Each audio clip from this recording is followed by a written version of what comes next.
and all that jazz. $1 billion. Conspiracy theories are fun, but they're the fodder for weak intellects. And that's the opposite of what we have up next. We have a strong intellect, and his name is Evan Siegfried. He's a Republican strategist. He's the author of GOP GPS. That's a lot of acronyms. How to find the millennials and urban voters the Republican Party needs to survive. And we'll do a little Trump speech preview with Evan Siegfried, who joins us now. Evan, thanks so much for being with us. Appreciate it. Thank you for having me. So speaking of the nature of your book, looking at millennials and urban voters, one of the things I've argued is that a key for Trump, amid all of the tax reform, Obamacare replace and repeal, immigration policy, defanging the administrative state, is a federal tax credit to provide the opportunity scholarships for children like in D.C. and 24 states, opportunity scholarships for children disproportionately in urban centers, disproportionately minority, to access better schools. Is school choice one of those pathways to Republicans and this administration doing a better job with millennials and urban voters? School choice absolutely is. It's that, as well as going out and reducing regulations, because millennials are actually the most entrepreneurial generation in history.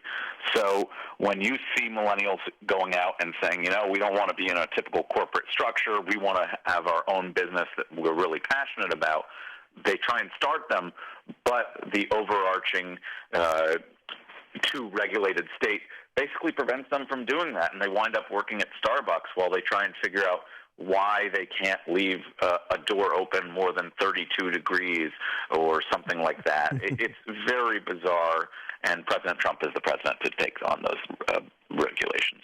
So how do you attract, or how does he attract people to the GOP party? I'm sorry? How do you, find millennials and urban voters and convince them to be Republicans? Well, it's going to take a long time. We have to counter the caricature of the Republican Party. What a lot of millennials and urban voters see are they keep being told the Republicans are the party of the crusty old white guy and only looking out for the rich. And that's simply not true. Part of the way we counter it is just show up to town hall meetings in urban areas that are heavily Democratic and just listen. And that will earn us respect and ultimately the right to be heard. And if we can respectfully disagree, like I am a huge New York Yankees fan, and you guys, I assume, are Cubs fans. Oh, now you've done it, White Sox.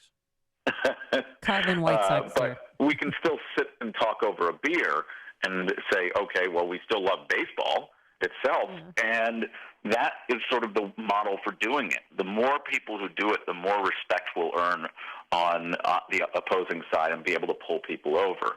I say this as somebody who used to be a Democrat and became a conservative because of conversations like that I had with now good friends who have worked in D.C. and said, no, I think that idea is wrong. Here's an alternative. And it seems to me, too, with the bully pulpit the President of the United States has, Trump's continued emphasis on willingness to engage with mayors and other state and local leaders with respect to making urban communities safer, providing access to better schools, creating more job opportunities. Even that focus starts to engage people who otherwise might not engage because they think they're being ignored. The attention he's paying is helpful. Yes, the attention is very helpful. I've been one calling for Republicans to go out and focus on places like Chicago and deal with the violence there, and places like New York City, which are essentially run by Democrats, and they basically say there are problems that we need to deal with, and here they are. But nobody up until President Trump was going out and speaking about them. And I'm very, very happy that he's doing it. And I didn't support him terribly much in the primaries, but now I'm really happy that we have a Republican who's raising these issues, and I hope other Republicans will follow suit. So right now, President Trump getting ready to address Congress for the first time as Commander-in-Chief. We're going to be taking it live here on AM 560, The Answer, just in case you were wondering, Evan. But what do you expect to hear from him tonight? Well, I expect President Trump to talk about his first month in office and to say we've done X, Y, and Z. He'll talk about Neil Gorsuch, absolutely. He's going to point a finger the Democrats' way and challenge them to try and stop the nominee, but do so in a more friendly way, not in a direct way. It's going to be somewhat of a campaign-style speech, but the one thing that a lot of congressional Republicans and people like myself want to hear are more details on what exactly his plans are. Repealing and replacing Obamacare is very tough, as we all know. And the question is, what are we repealing it and replacing it with? And President Trump said on the campaign trail from day one, we're going to replace it with something terrific. We don't know what that is. The closest thing we've gotten to a plan was when he said we want to eliminate state lines, which is a good start, but that won't fix the problem. Additionally, we have to hear he's going to talk about how he's going to increase military spending by $54 billion. To put it into perspective, he says he's going to pay for it with he's going to pay for it with cuts to other governmental agencies.